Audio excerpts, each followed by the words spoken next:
Hello everybody, so as you know, this past week from the 24th to the 26th of March, we had the first Yenching Global Symposium. And out of the 1,800 applicants, 48 were chosen. And out of the 48, 5 were Africans, coming from Africa to be specific. And so right now we're interviewing Curwyn, who's from UTNEG, to find out a little bit more about his experience with China, Africa, and just to get a little bit of sense of this great candidate and what he's doing in his relations with Africa, China. Curwyn, can you tell us a little bit about yourself, please? Hi, and thank you for the opportunity. So I was born in UTNEG, which is a small town in the eastern Cape of South Africa. When I tell people, most of them don't know where it is, but it's Port Elizabeth, yes, Tinaga.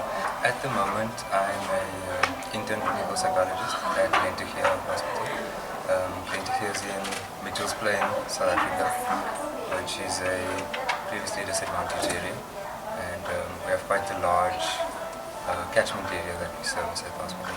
And my internship is also part of the UCT, the University of Cape Town's clinical psychology internship in conjunction with the Department of Health. How does the work that you do link with China? So how does your interest and the work that you do connect with your reasoning for applying for the Yenching Global Symposium? So the work that I do on a sort of everyday basis isn't directly linked to my interest in China. But in 2014, myself and 2 of my friends started a social entrepreneurship app that's called SA Scholar, and it helps match students or people in South Africa that are seeking higher education opportunities or funding for higher education. So the app makes the process of searching for bursaries more streamlined and more simple.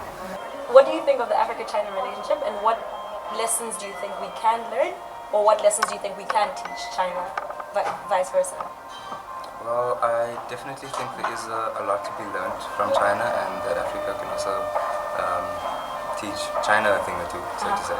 So from China, I think as Africans we can take a lot from their work ethic and how they really seem to seize every opportunity that's put out there for them, not only in terms of education and entrepreneurship, but in almost all factors or spheres of life, so to say. And South Africa and Africa in general? South Africa and Africa in general, I think.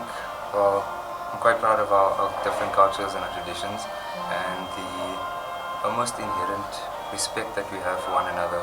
And not to say that I haven't found that here, but there's definitely things that we do a bit differently back home that just makes you feel that warm, fuzzy feeling inside.